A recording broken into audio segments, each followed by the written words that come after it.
Welcome to Focus Today. I'm your host, Perry Atkinson, and I am exceptionally excited to have a very good friend with me today. And he and I have traveled a lot of miles together, spent a lot of time together.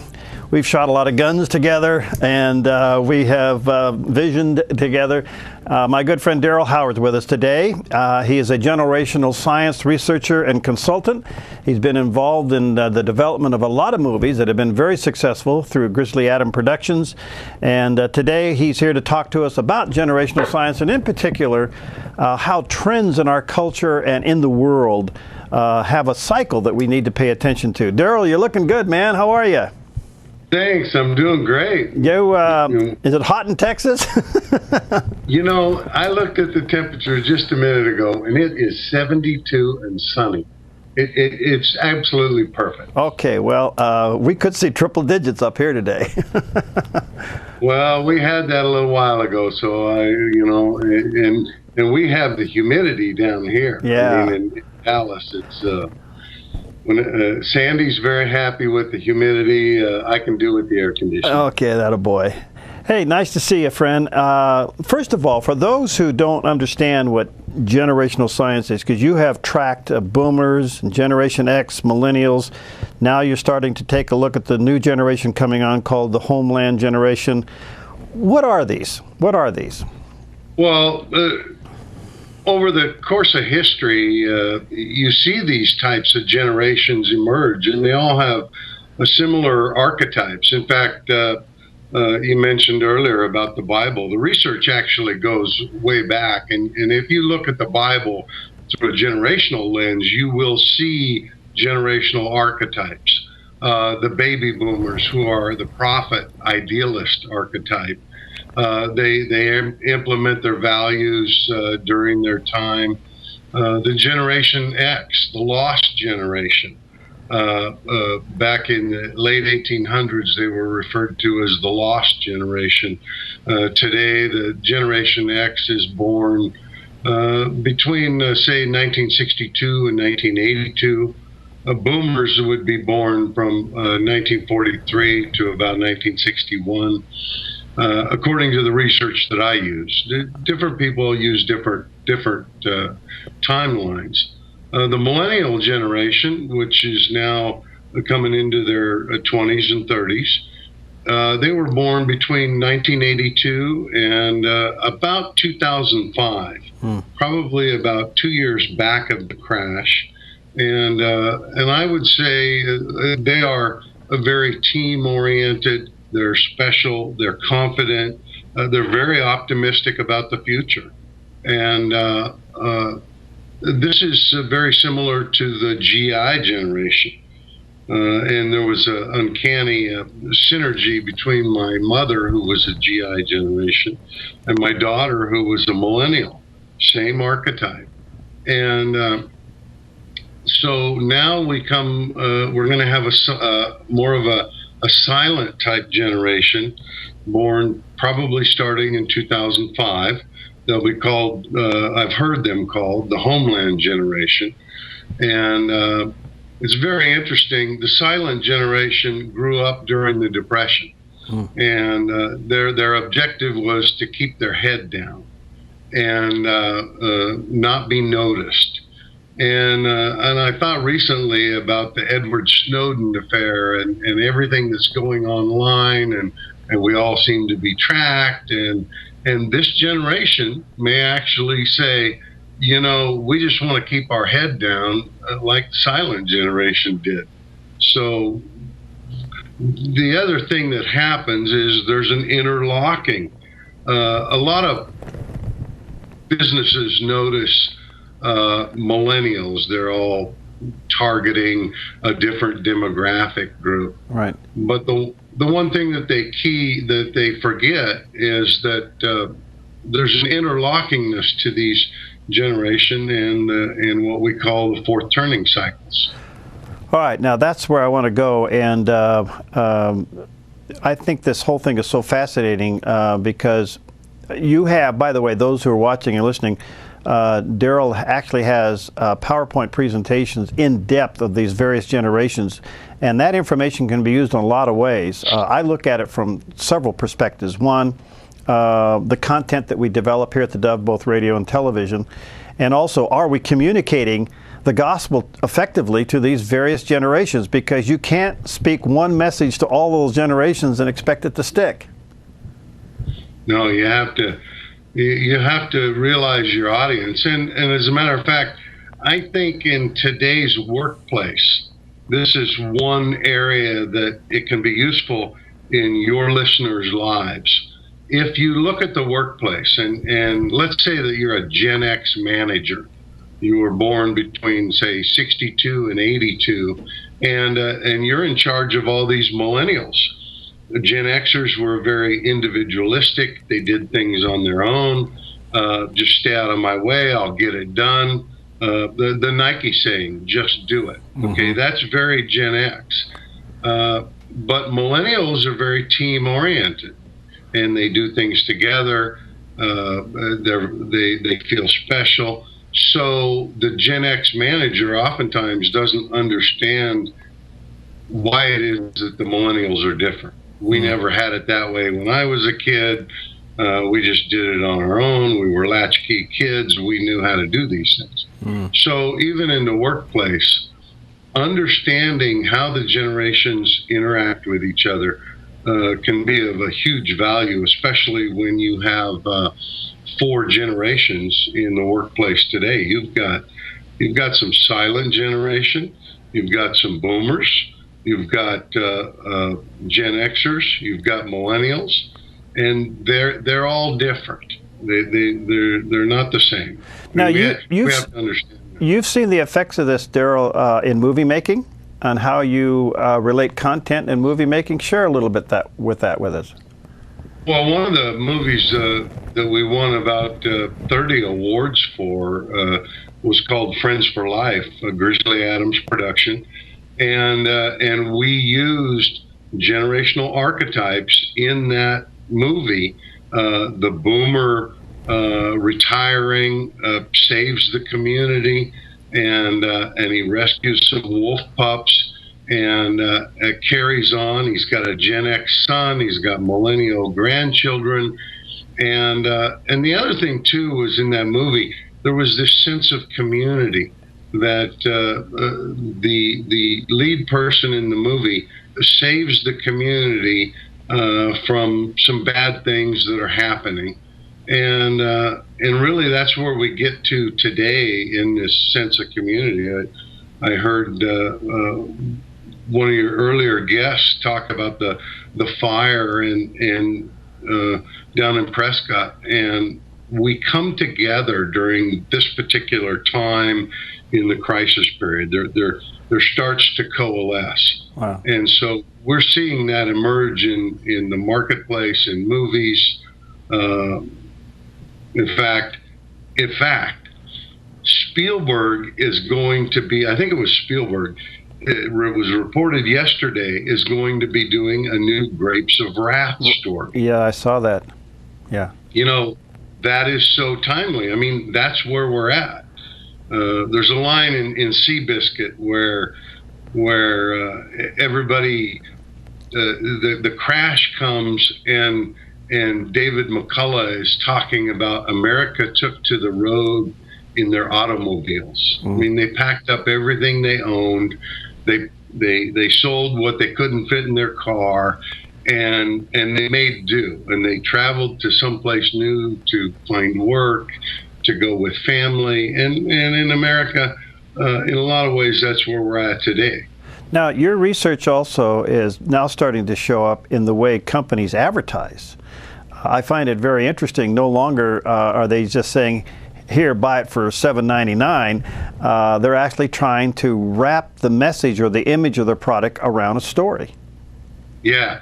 You know, everything in this crisis period becomes uncertain. We don't know who owns the mortgage to our house, whether our bank's going to be in business tomorrow, all these different things, whether we're going to have a job. And so we turn inward and we follow our gut. And in order to communicate the good stories and good brands, you have to talk to the heart and not the brain. The brain's very logical. we may buy emotionally and we justify it logically. But I put on my blog, DarrylHoward.com, I put on there this morning, there's a great ad by Chevy that came out yesterday. And my wife watched it, and she says, I want one. It was a Chevy Silverado truck. And so I put on my blog this morning, I said, the only question is what color. And so I talked to her this morning. I says, I put it on the blog, and I said, the only question was, and she says, I want a white one. Wow.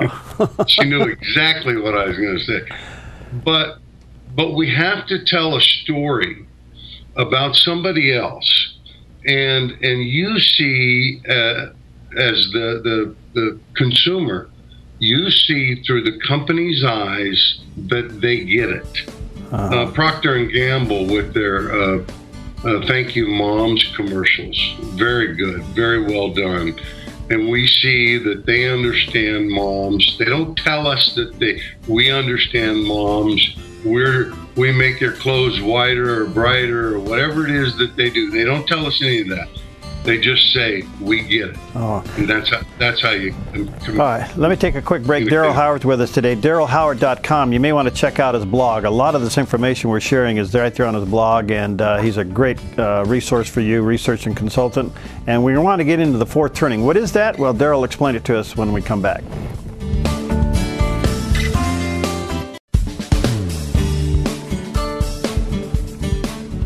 Okay, we're back, and our special guest today is Darryl Howard. He's a generational science research and consultant, and works with movie companies and advertisers, and even consulting businesses on how to better target their audience, and works with us here at theDove. And I can tell you his research is fabulous, absolutely fabulous. We're talking about the different generations, but Darryl, I want to move into which probably will really be quite consuming for us, the whole thing called the pattern in history, or calling what they call turnings. And you and I, back and forth, chit-chat, we're in this fourth turning, but there's a first, second, and a third. So what is a turning in history? Well, I'd compare it to spring, summer, autumn, and winter. And there seems to be this great cyclical cycle that you can trace back. The research goes back 500 years, but if you go back further than that, and the writings of Homer and back into the Bible, I mean, you see these patterns. And what happens is, for more recent patterns, first turning is a high. Things are going great.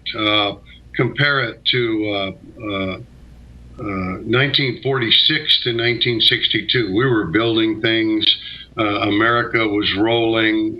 We were on this big high.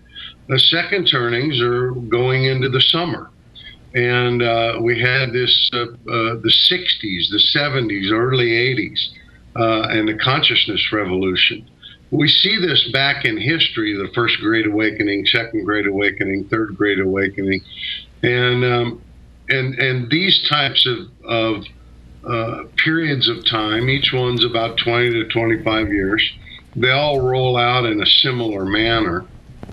Then third turnings are an unraveling. Autumn, the leaves are falling off the trees. And Peggy Noonan, back in about October of 2005, had said, it feels like the wheels are off the trolley's off the track, and we're hurtling towards some unknown destination. And that was really from the mid-'80s, the '90s, and then into about 2005. That's really an emotion that we felt. And fourth turnings, usually there's some spark that starts an event. For us currently, that would be the financial crash of 2008 and the housing crash that went along with that. If we look back in history, we see the same thing again. We see in 1929, the stock market crash started the Great Depression. prior to that, you had the land debacle and crash down in Florida in 1927. You also had the flood of the Mississippi Delta. So these things, like not long ago we had Wilma, Katrina, and Rita. Right. These things seem to cycle at the same time, and so the fourth turning, the catalyst of the crash, it starts a new mood. And on my blog, I lay out the anatomy of a crisis, because all 6 crisis periods in the last 500 years have unfolded in the same manner. We have a catalyst that starts it, and then we start throwing things at it to try and fix it. In the headlines, you see healthcare, you see immigration, you see we're all trying to fix these problems, and nothing seems to stick. You know, we can't fix that one big problem, whatever that big problem is. And in the Great Depression, you saw the National Recovery Act, the CCC camps. I mean, FDR signed every bill that was put in front of him. Then comes a climax where we all start to come together towards some big cause, some big problem. In the case of Pearl Harbor, it brought us all together. And one of the things is that in fourth turnings, the same type of events happen in previous turnings, but in fourth turnings, we react differently. So when Pearl Harbor happened, we didn't just declare war on Japan. We declared war on Germany at the same time. And we all come together at that point to work on this one big problem. Then comes the resolution. The climax and the resolution I would compare to the bombing of Hiroshima and Nagasaki and the taking of Berlin. I mean, those things all happened within a very short period of time. Treaties were signed, borders were redefined, Berlin was split into East and West. And so during that period of time, we experienced different things. Then comes the first turning again, and spring comes. So currently, you know, we're going through this sense of, oh, you know, this is terrible. We can't find a job. There's no light at the end of the tunnel. But one of the upsides about the Depression was we regained a sense of community. And people come together in times of need. And so for your viewers, one of the things that I would recommend is that you understand that there's this sense of community and go with it. You know, the millennial generation is very upbeat and optimistic. They're looking towards the future. So we work with others. We try and mentor them. I mean, the purpose of my blog was I want to just share the information that I have. If somebody can use it, great. There's no charge for it. We've spent, you know, lots of time and lots of money on research and just put it out there. Let people use it. I mean, these are things that we can do as we have this come together moment in history. We can do for each other. Well, you know, I see, boy, this is fascinating. By the way, on this anatomy of a crisis or a fourth turning, so where are we in kind of your thinking? Because going back and looking at the time periods of first, second, third, and fourth turning, they're about 20 years. Is that about right? Right. Yeah. So if you each one's about. Excuse me. If you likened it back to 08, so we got a ways to go. Yeah. Yeah. This is not a 30-second drive-through at Burger King. Yeah. Okay. People have to understand this is the long view of history, and these things don't happen right away. Right. I mean, you know, if you were in 1936, 1936, you would look back and you would say, 7 years ago, we had the crash. Today, we look back and 5 years ago, we had a crash. And there are outside factors. So we're probably, 5 years into the 20 to 25 year cycle. Because where do you place 9/11 in this? Because after 9/11, there was a great sense of community and coming back together. Was that just kind of like an odd thing in a third turning? Because I think there are sparks. There are sparks that try and ignite a fire, and that seemed to be one of those things. If you looked back in history, you would see a similar type of pattern. I would say World War I was 1917, and the crash was in 29, so there was a 12-year span. Right. So there are some patterns like that, but there's sparks that don't catch fire. In this case, it was Ben Bernanke and Paulson going to Congress and saying, if you don't pass this bill before Monday morning, you're not going to have an economy. I mean, these are the types of reactions that we have in that time. So it's a 4-part series. I think we're going into the second part, the regeneracy, and we start to throw things at it to try and make it happen, try and fix things. Oftentimes they mess it up. But we put up with that because, we don't have any better ideas. We're going to try anything that works. The other thing that you're also mentioning here that's so clear is the sense of community, of coming together. And a fourth turning seems to me the golden opportunity for the church to really exercise its benevolence. I mean, this is the real golden opportunity for the church to pull the community together. I mean, really be the church in a community. Well, and it can be too for not only the community, but for certain segments of the community.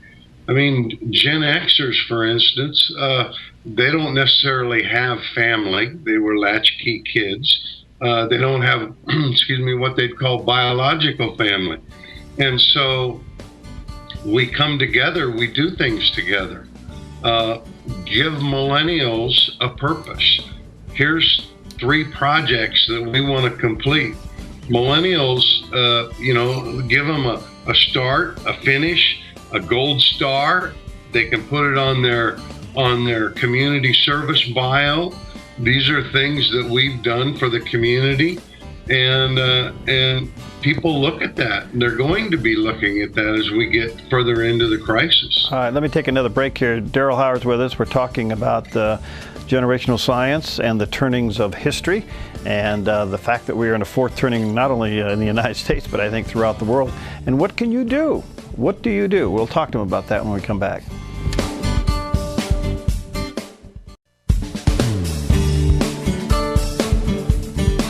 Okay, we're back with Darryl Howard, and he's a generational science research and consultant, and talking about some fascinating information about the cycles of history and how we can take note of some things that's happened in the past and learn from those experiences. And by the way, you may want to check out his blog, darrylhoward.com. Everything we talk about there, he's made available free on his blog, and let me encourage you to use that blog as a resource, because there's some great things there, and he keeps it refreshed with all new materials, so check it out. Darryl, it's been said, when there's a crisis, whether it's an individual crisis or a national crisis, there's usually 3 stages we go through. Shock and awe, number 1. Mm-hmm. Number 2, anger and blame. We spent a lot of time there. In fact, most of us camp there. And then the third one is personal responsibility. Those are the 3 stages we cycle through. So it appears to me is that we're in fourth turning. We went through the shock and awe. We're in this anger and blame stage. It's the Democrats, it's the Republicans, it's this person, it's that person, it's this and that. But now you begin to sense that's so overwhelming. What do I do as an individual to survive through this? I had a person the other day, he's a millennial, and he was discouraged. He had to move back home. There were a whole series of things that had happened, and when I explained it to him, and I told him spring will follow winter, and he understood the anatomy of a crisis and the bullet points and how it lays out, he went, oh, okay, I'm okay with living at home for a bit.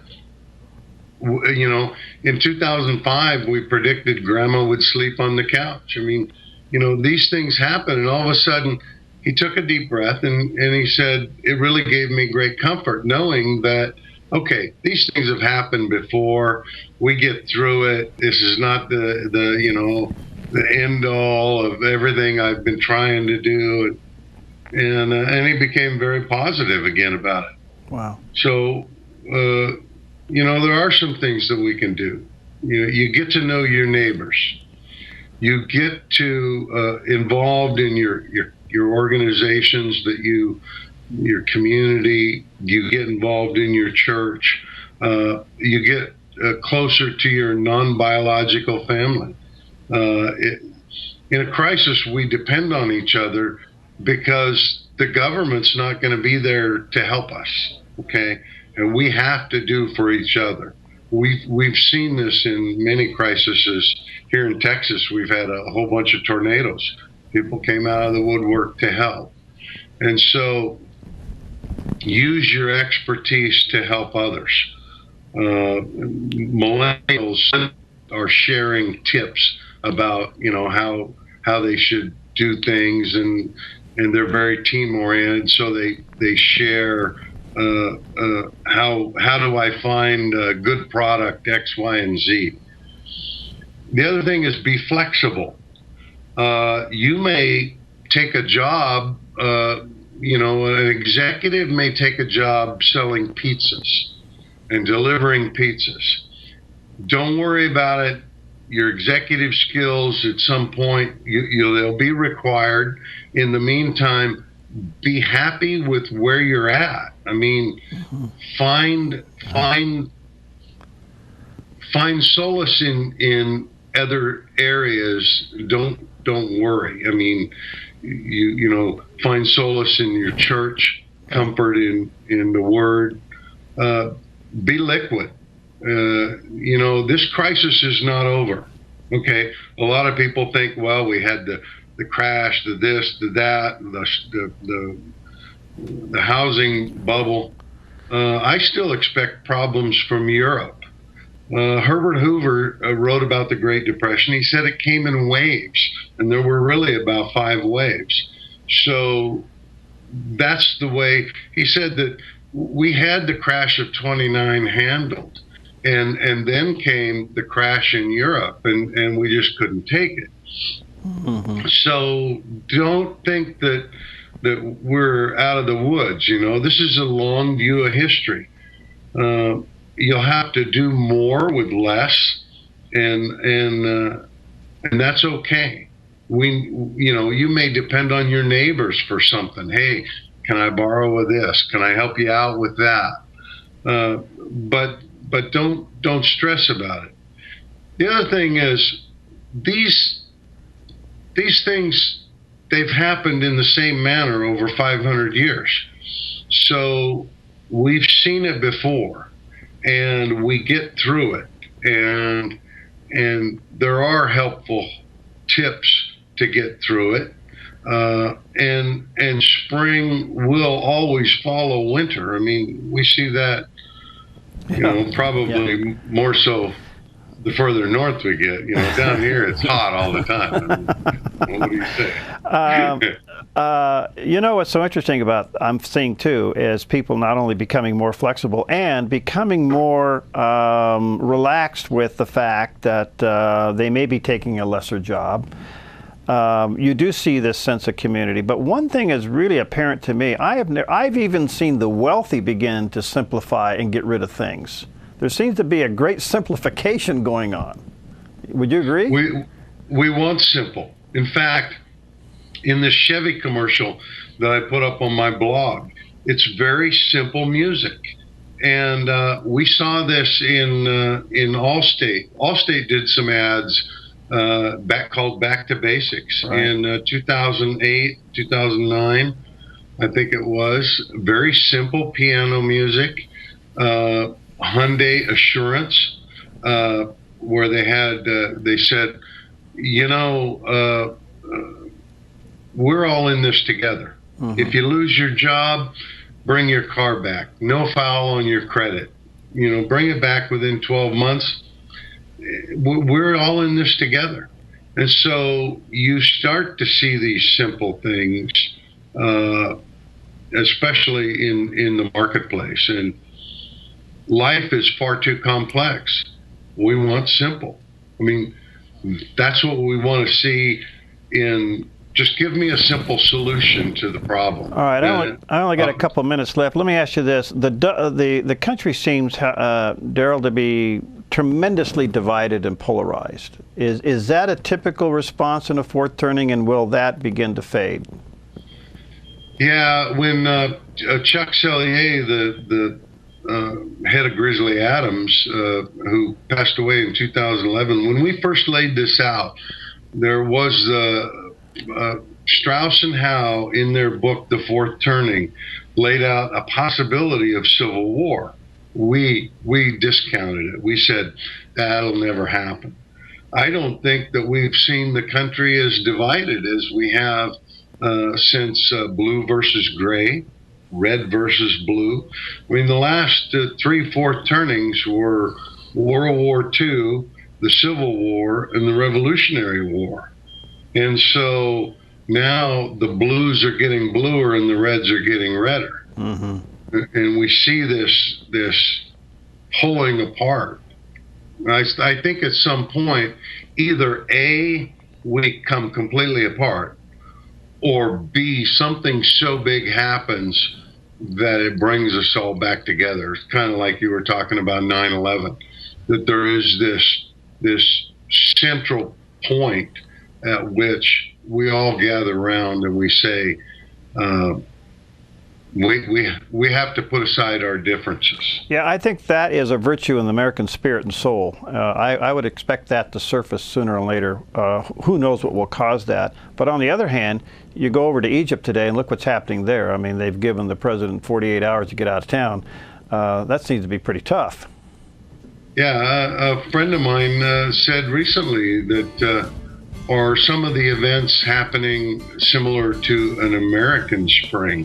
I mean, you look at the Edward Snowden events, right, and you seem to have this polarization of those who think he's on one side and those who think he's on another, and we may be experiencing that spring. Wow. Darryl, thank you, my friend. Let's stay in touch. Darryl Howard, check it out, his blog, darrylhoward.com. Everything we talked about there is there today, and we'll have you back often because I think this is fascinating information and, quite frankly, encouraging. And thanks for the app, Perry. I can watch theDove anywhere now. I really appreciate that. Okay. God bless you, pal. Best to Sandy, okay? Thanks. All right. Okay. We'll be right back.